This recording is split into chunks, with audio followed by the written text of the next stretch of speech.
Tambatskano. I'm Laura Price, and welcome to Talk With Me.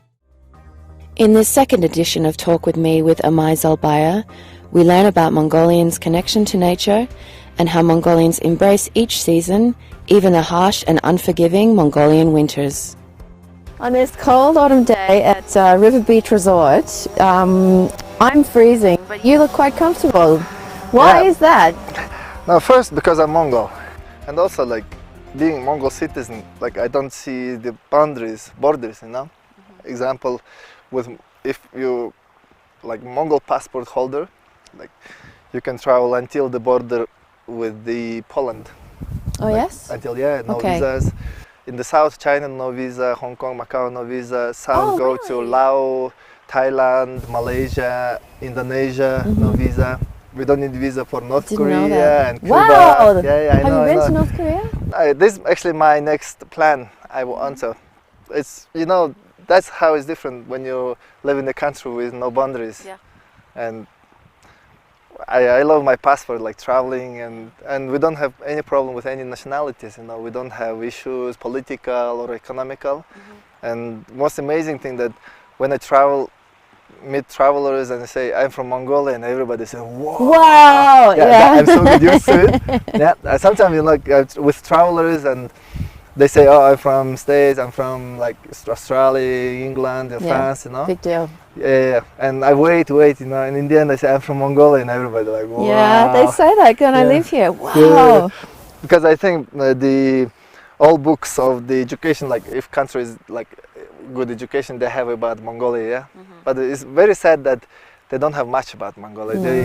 You cannot see Mongolia from the Western mind. I know a lot of books I read, and some Western come to Mongolia and trying to describe Mongolia from their perspective. But that's why we need your books in English. Yeah. But Mongolia is, you have to live here to understand. Not only understand, but to feel it. Yeah. And when you live in the country where there is no this violence, no this hateness, religious or whatever it is, you find peace. Can you imagine, for me, I can travel any part. Inside the Mongolia is bigger than maybe Europe, how big country we just enjoying it.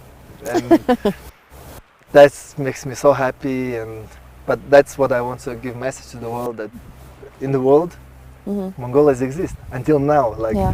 I've met so many times people, and they say, when I say from Mongolia, many people think it's from book or from history or from the legends, Really? Yeah, I met people like this. They say, oh, it exists. I say, what is it? No, really? Yeah, of course it exists.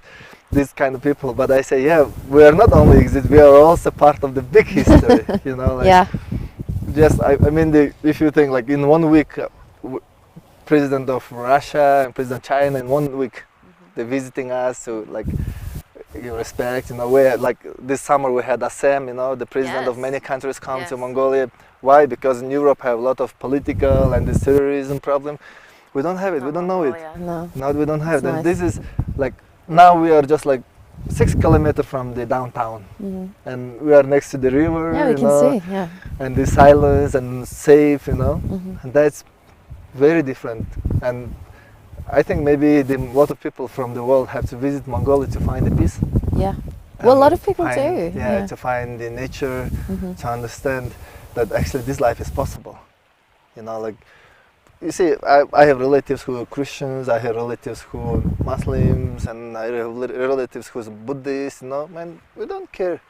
It's not we don't care, we respect. Everybody have our own belief, and we have to respect, and that makes us very peaceful country. Yes. Most peaceful country in the world.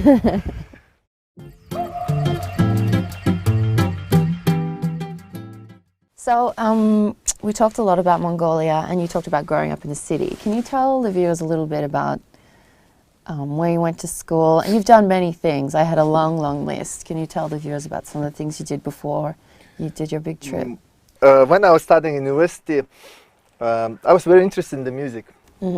I love music because it changed me, and I like the music, electro music, because Me the too. drums, boom, boom, boom, because these drums is similar to our drums, boom, boom, boom, boom, boom, boom, boom, but it was very difficult because I didn't speak English first. No? I didn't know, I mean, of that time. And I didn't know computer, because first just computers was coming of that time, And I had to learn by myself what is computer, have to turn on, have to on, off, and all things. After I had to learn English to read these books of by myself. And because I wanted to make the electro music, I had to install the music programs and learn by myself how to make the music. And after to make my CD albums, I had to learn how to work with Photoshop to make my own design. Yeah. Now I'm working very perfect, because we hadn't schools of that. Now we have schools and classes where you can learn, but 16 years ago, 17 years ago, there is no such thing. But my idea was to promote the electro music, because I want people, because electro music gives me this, how you call it, like when you, like when I get to the trance, because oh, okay. it's in my blood too, Yeah. because Mongol music, we go to the trance, But now electro music with a lot of these effects, but still the drum is same and speed is same. It's why I liked it, and I wanted to promote, and it was successful work. Like in 5 years, in 2005, electro music was the #1 in all countries. All young people were listening. And after I decided to travel the world, I mean, I was dreaming all the time. I think that every person dreams to traveling around the world. And in 2005, I just sold, I gave away everything, because I became it's called Badarchin. Yes. This is the Mongolian tradition when you, in search of the truth, in search of life, in search of reality, you have to give away your greed. You have to clean your mind, because you shouldn't have anything that make you stuck in something. Yeah. Yeah, it's why I just give, even all my collection of vinyls, which is very expensive, a lot of vinyls, I just give away. Oh. To not have anything that will call me back to Mongolia. And this is how I start my journey around the world. And actually, these 2 big books I brought to you. And thank you. yeah, and example, I have to make the 9 books. 9. Yeah. This is the 2 of them. I have another 2. I made already 4 books, wrote. And this book's about how life was in this time of human existence, in 21st century, because after 100 years and 1,000 years, everything gonna change. Yeah. But this book gonna describe how was in Congo, how was in Syria, how was in United States, in New York, how was in Panama, Will you have them translated to English? Do you? No, this is now my #1 plan. I think you should. Yeah, because the person who, my mind wasn't spoiled.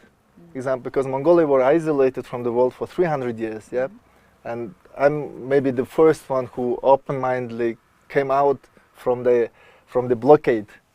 Yes. Example, if you see the guys from the States or Europe, they already mind somehow influenced by the media, information, books of the different people. Mine wasn't. It's all what I see is from the first New impression, and that's why my books was officially recognized by the state, and it's already in every small, not big province, every small province is delivered to the young Mongols can read. Wow. And now lot of young people starting to travel and seeing the world. So and this word, what does this mean? Badarchin is when you live your life in search of the truth. Did you find it? I mean, I found many things. And I found that I don't know nothing. Yeah. That's the biggest thing that I found in the world. And this book I want to offer to United Nations, because I was traveling in every country. I go to the library to see what this country education program gives to their people. Yes. Yeah? And I didn't find any book that gives one major idea. Example, now we have Wikipedia, now we have internet, we can access to any information, but now information is so much that you cannot find what is very necessary. And this book, example, I collected example countries, how countries, how people look, what is building interesting, And after collected the example, it's all only this one is photo, other one is the stories, written stories. And this is the natures, yeah, like how different natures, and example currencies. Yeah, you know that Mongols, we made the first money. Was it the stamps on the Silk Road, or is that No, something okay. different? This is the first paper money that Kublai Khan created, and in the human history until now, it's like how many years? 800 years. We're still using the paper money, but many people say that, oh, it's about paper money, but it's not about the paper money. It's about that we create the currency. You know, our Khan realized that all conflicts happens because of different currency. Somebody sell meat, somebody sell, I don't know, some created metal, and they don't find the common price. Okay. And it's why the country is fighting between, because one is not agree with the other one, yeah? And it's why the Khan made this paper money, and this exists almost 100 years as a one currency for everyone, for all countries around. And it's like now United States dollar. Yeah, okay, yes, I understand. And we, after 100 years, we printed too much. Oh, really? And inflation, and this is what's going on now in the world, yeah, like printing too much money. Zimbabwe, did you keep some Zimbabwe? No, actually they didn't let me in. Why? The three countries didn't let me in. Yeah. One of them was Zimbabwe. Zimbabwe, Yeah, why? I don't know. Where else? Some people like have paranoia, you know, like, oh, spy or whatever it is, but I'm just traveling. Example, all visas and countries.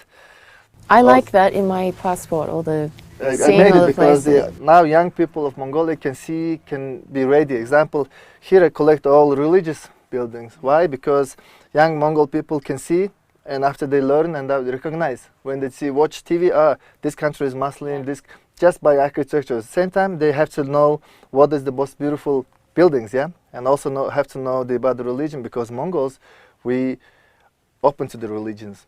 Yes. Like if I'm in Muslim country, I go to the mosque. If I'm Christian, I go to the church. In Buddhist, I go to the temple. That's for me, that's what our creator, Genghis Khan, said. An example, here I collect also the architecture of the world, because after 100,000 years, most of them will be different, but book will still remain and keep. There is a lot of picture of the Syria example, yeah, but this country not exist anymore. Like, no, exist, but now what's happened, most of the cities. It doesn't exist. And also I collect the example, how people living in the world. Like if you see the Mongol gear, this Mongolian view, and after you see how different buildings, apartments, or tents, so, you know. And also I collect the food, like refrigerators and the foods of the world. It's every food. It's a constant work every day, morning and the evening. Every day, almost 10 kilometers walking in the city, in place, you know, to collect all this information that I can make the one, like this book, like transportation, yeah, like boats, because after 100 years, most of them will not exist too. Yeah. And this, I made this work for Mongolian next generation, that they will have easy access, because in the internet, so many things you cannot find, but here you can see, this how world look, how people live, that they can be easygoing, because we are noodle-chin people and enjoy with this book. Thank you. So what did you find the biggest misconception was about Mongolians when you traveled? The word Mongoloid or Mongolian, you know, in the history, because we were the race, like Mongoloid race, but in 1980, I think, not 1880s. 1880s. 1880s, there was some British, I think, English, some professor who was studying about the kids who have birth like syndrome, and he somehow said like, oh, this kid eyes very similar to the Mongoloid people. Like if now he would say eyes very similar to Asian people, but of that time Mongoloid was the main name of the all people who look like Mongol, yeah. Yes. And he said, oh, his eyes very similar to the Mongoloid people, but if it's like 150 years ago, Europe wasn't so educated. Yeah, Europe wasn't. Maybe some people educate, most of them is dark, yeah. Yes. And they thought that Mongoloid is this, and his name is Down, Mr. Jones Down, something like this. And Was it Down syndrome children? Okay. Yeah. And until now, many people think Mongoloid is a name for the Down syndrome.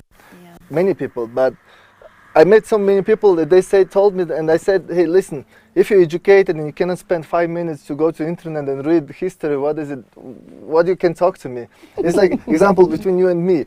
Like example, I'm gonna be studying about the people who are albino, yeah, and I'm gonna say albino people look like Europe people, and all world gonna call you like, oh, you're albino. You're gonna be like, hey, listen, you you have to be a little bit educated to speak like this. This misunderstanding exists in the world about Mongols. Well, yeah, it's still used as a Mongoloid but is... It's a forbidden by United Nations 60s, 70s. There was a conference that said, hey, because why not? Because, you know, Mongols were a tribal country. We, in 7 generations, we don't mix with our own blood. Do you remember? 7. No, if you're in 7 generations, it's bad. Yeah. It's a blood, you know, it's why we have to know which tribe, which territory, which clan, you know, and we follow these structural rules. Do you remember like what's happened in France when the... Yes, of course. Yeah, the royal blood starts to mixing with each other. We never had such a thing. It's a death penalty for us in the past. It was forbidden, but how... Oh, really? Yeah, of course. It's now, until now, I mean, if I date with someone, parents will ask which tribe she's from. Yes? Yeah. Which tribe, which parents, which land, you know, because what they want to know, they follow the lines, you know. And we have family tree books. On the first date?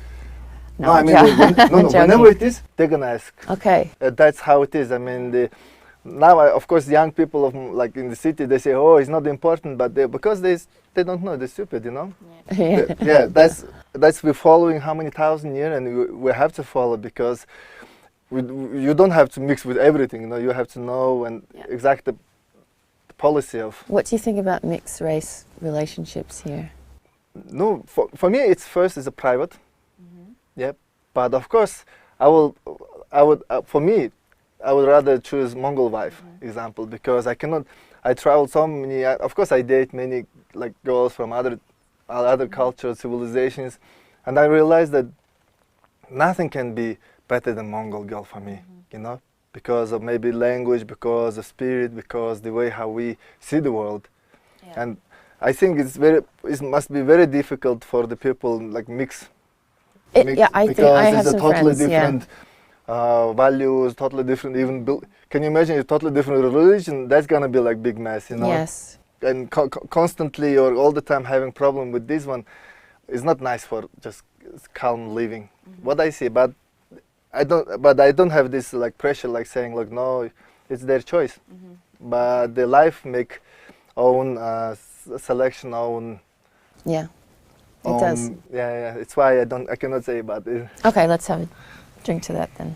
Hey, you're going very slow. Why you don't go? Yes, you have to make it, and because this is the autumn Iraq, it's the strongest one. It gives you very good sleep. Okay. And also, when you sleep, all the vitamins gonna go into your body. That in the winter you don't get sick. Okay, I better drink it then. Yeah. You have to understand, Mongolia we have in the summer can be a plus 50 in some territories. Yeah, it's really hot here. Yeah, in the winter it can be minus 60. Can you imagine 1 year, almost 100 cells difference? And we're surviving here. It's mean for me to survive Africa or northern parts is very easy. It's for me it's a very natural thing, you know.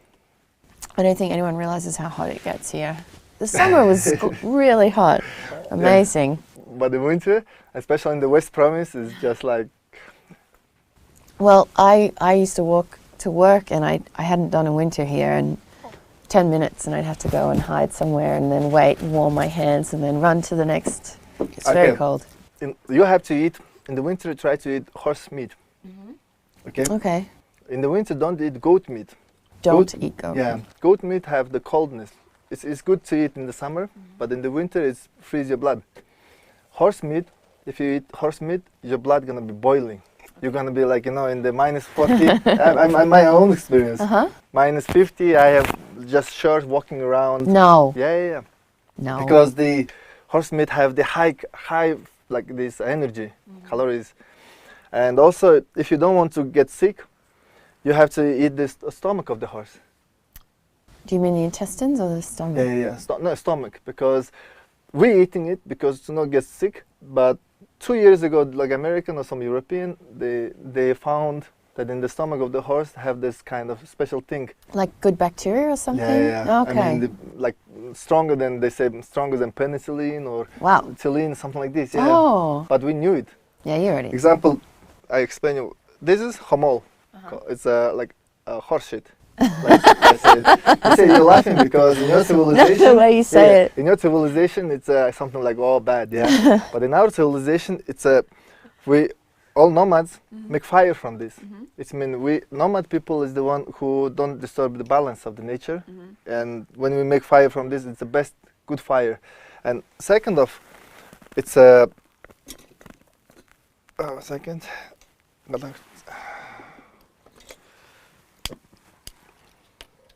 Second, because because it's from the horse. Yes. It's kills bacteria. Oh, in the. Yeah, we Wow. clean the home with this. Okay. Even the Mongol people who live abroad, they ask about if they can have Mongolian this, And when you make fire, the smoke come out and the air is purified. It doesn't smell. No, it smells great, good, So, when you say they clean their house with it, what do you mean? No, I mean the first is fire is very important for us. Fire, we worship to the fire, yeah, because it's a life, also energy. It's it don't have the body, but it's consume oxygen. It's breathe. Yeah. And when you, because it's from the horse, like in the stomach of the horse, they have these things that kills the bacteria, yeah. And when we make fire, it cleans the home. I think it's sad in the city that you can't have a fire in your home. Yeah, it's why we're making something like this to see it with fire, because fire, it warms up our souls. It's very important, and we make rituals with the fire, and fire is very. I mean, you don't throw garbage into the fire. No. It's a very big. It's almost like sin. So people don't do that. No, now I mean, of course, new generation people don't know it. It's why they do it sometimes, but. All the people say don't throw garbage or bad things into the fire because fire is a holy thing for Mongols. How is the Iraq? It's very good, thank you. It's like you're taking the medicine, The best medicine can be found in the world. I feel very you don't relaxed. need to have any kind of other things. No? Not necessary. We existed with these medicines for many, many thousand years. My husband likes to tell a story of when the Chinese were fighting Mongols, and the Chinese lived on rice and things, and Mongolians lived on dairy and cheese and meat, and they were so much stronger than... Much more stronger. Yeah. And even now, you see, example, now we have 3 million people, Mongolia. Our south neighbor is billion, 300 million, something like this. Yeah, north neighbor is 140 million, yeah? But you don't find any Mongol who are afraid. No, that's true. No, any Mongol, because that's how strong we feel, and that's also something to do with the spirit, Like whenever happens is the nature or earth, because we somehow connected to the earth, it protects us. All countries who mess with us, they disappear. That's history. All like that. countries. Even the last time when the Soviet messed with us, Soviet Union in 3 years disappeared. That's true. Well, it's been a great crash course in Mongolian history. Thank you very much. I did learn a lot. Thank you. And I'm sure our viewers also. So we should drink? Yeah. Drinking this is the... maybe, I don't know if I'm doing an interview or drinking Iraq. I prefer to Iraq.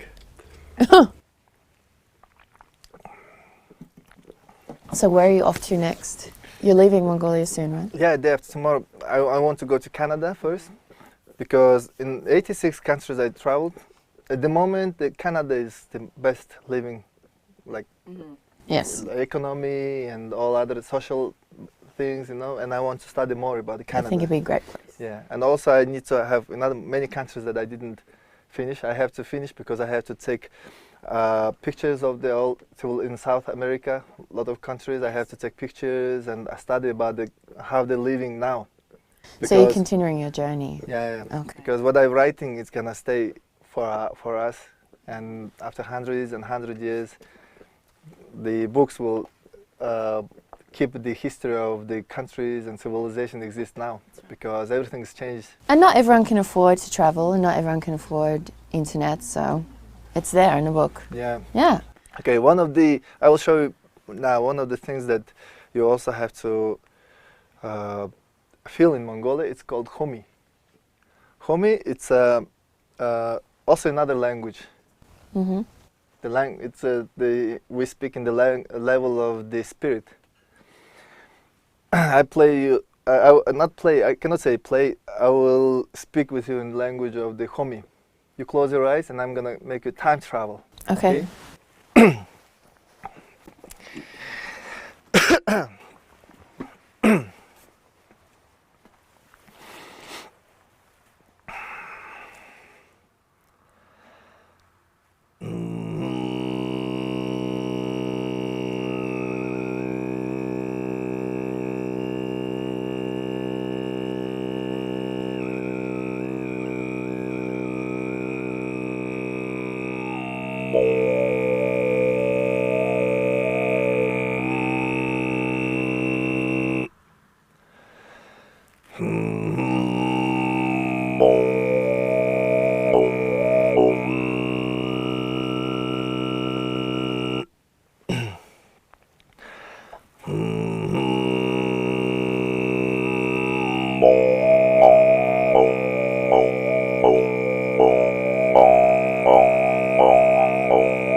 Something like this. Wow, it's like puts you in a trance. Yeah, So yeah, that's not this- singing, that's That's not. This is the language. I mean, you know that the Homi was my medicine when I was traveling, because it's a very long journey, very hard and far away from home. And sometimes when I feel like very like inside, I feel deep, like, you know, I go and like Homi, I do Homi, and suddenly I'm in Mongolia. My spirit comes to Mongolia, and also it gives me to time travel, like to see maybe sometime future, sometime go back to Really? the past. Yeah, yeah. Example, now if I sit here, like now 2006, but I go in 2008 when I was in the middle of Africa making Homi, like doing Homi. That's, I mean, when your civilization exists for many thousand years, you have this continuous energy that goes, like stays here. You know, it's not like we come into new country, creating new civilization. We're here since creation of our ancestors, and it didn't change. No. Almost nothing. I mean, we build city. We have to have city, but we're inside, deep inside the Noodleton people. Yes, it's very nice.